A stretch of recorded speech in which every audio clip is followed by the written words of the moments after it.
Hello friends, હું જ્યોતિ ગજ્જર સુરતથી. આજે હું તમારી સાથે કેરીની કટકીનો વઘારિયો મુરબ્બો કેવી રીતે બનાવવો એની રેસીપી શેર કરીશ.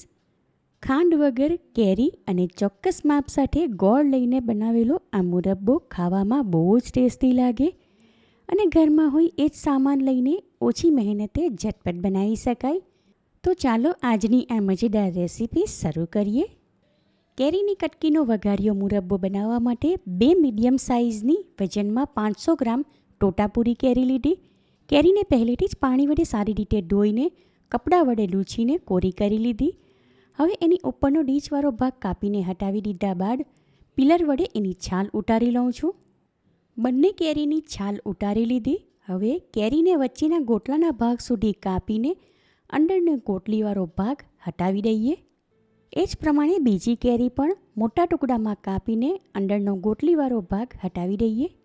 હવે આ કેરીને આવી નાની નાની એકસરખી કટકીમાં કાપી લઈએ.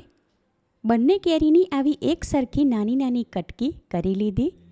સાથે મેં અહીં 300 ગ્રામ ડબ્બામાં મળે એ ગોળ લીધો. 500 ગ્રામ કેરી, એની સામે 300 ગ્રામ ગોળ. ગોળમાં કોઈક મોટા ટુકડા હોય એને પણ કાપી લઈએ. ત્યાર પછી આ મોટી સાઇઝના વાડકામાં ગોળ લઉં છું. સાથે એમાં કેરીની કટકી ઉમેરીને ગોળ સાથે સારી રીતે મિક્સ કરી લઈએ. હવે આ વાસણ ઉપર ઢાંકણ લગાવીને 1 થી 2 કલાક માટે આમને આમ સાઈડમાં રાખું છું, એટલે આમાં ગોળ સારી રીતે ઓગળી જાય. આશરે 2 કલાક પછી આ વાસણ ઉપરથી ઢાંકણ હટાવીને એમાં જોઈએ તો ગોળ સારી રીતે ઓગળી ગયો. કેરીની કટકીમાંથી પાણી છૂટ્યું એટલે એની સાઈઝ પણ પહેલાં કરતાં નાની થઈ ગઈ.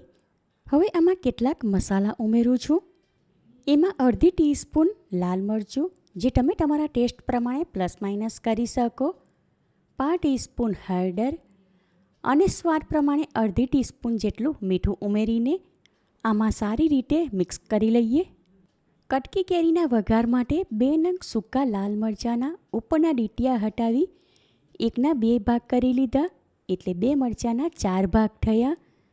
સાથે આમાં લઉં છું અડધી ટીસ્પૂન જીરું અને 1/2 ટીસ્પૂન હિંગ. હવે આગળના સ્ટેપમાં એક કઢાઈ લઈને સ્ટવ ઉપર ગરમ કરવા મૂકી ત્યાં ગેસ ફ્લેમ લો ટુ મીડિયમની વચ્ચે રાખીને એમાં 2 ટીસ્પૂન જેટલું તેલ લઉં છું. મેં અહીં સિંગ તેલ લીધું. તમે ઘરમાં જે તેલ વાપરતા હો એ લઈ શકો.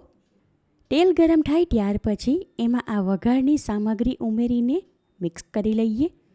એને થોડી સેકન્ડ માટે સાંતળી લીધા બાદ કેરી અને ગોળવાળું મિશ્રણ આમાં ઉમેરી દઉં છું. આમાં પાણી બિલકુલ નથી ઉમેરવાનું. હજુ આ કેરીમાંથી પાણી છૂટશે, એના વડે જ એ કૂક થઈ જશે. ગેસ ફ્લેમ લો ટુ મીડિયમની વચ્ચે રાખીને આમાં થોડી વારે હલાવતા રહીએ. આશરે 7 થી 8 મિનિટ પછી આમાં જોઈએ તો કેરીનો કલર હવે પહેલાં કરતાં બદલાઈ ગયો. તમે જોઈ શકો છો. મુરબ્બો લાંબો ટાઈમ સુધી સાચવીને ખાઈ શકાય એ માટે ગોળમાં 1 તારની ચાસણી આવે ત્યાં સુધી એને થવા દઈશું. બીજી 7 થી 8 મિનિટ પછી આમાં જોઈએ તો હવે કેરીની કટકી ટોટલી ટ્રાન્સપરન્ટ થઈ ગઈ અને પહેલાં કરતાં આ મુરબ્બાની ક્વોન્ટિટી પણ ઓછી થઈ ગઈ. માટે આ ટાઈમ પર ચાસણી ચેક કરી લઈએ. ચાસણીમાં 1 તાર થાય પણ તૂટી જાય છે, એટલે હજુ આ ચાસણી થોડી કાચી છે. બીજી 5 થી 6 મિનિટ માટે મુરબ્બો થવા દીધો એટલે હવે આમાં ચાસણી પહેલાં કરતાં ઘટ્ટ થઈ ગઈ અને ચાસણીનો તૂટ્યા વગરનો પૂરેપૂરો 1 તાર થાય છે, એટલે કે હવે આ મુરબ્બો તૈયાર થઈ ગયો. માટે ગેસ ફ્લેમ ઓફ કરી દઉં છું. સાથે આ ટાઈમ પર મુરબ્બો એકવાર ટેસ્ટ કરી લઉં છું, એટલે સ્વાદ પ્રમાણે આમાં મીઠું ઓછું હોય તો ઉમેરી શકાય.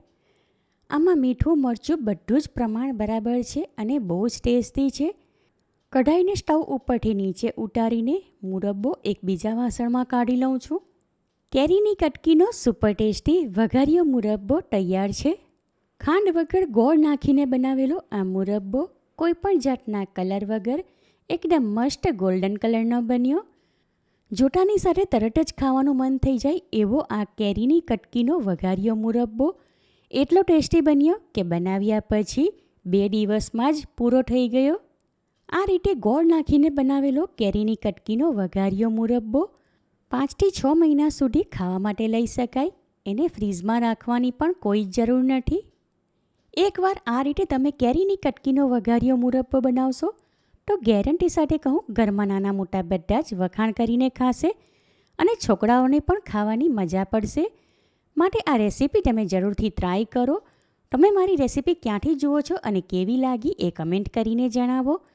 રેસીપી પસંદ આવી હોય તો વિડીયોને લાઇક કરીને વધારેમાં વધારે શેર કરો.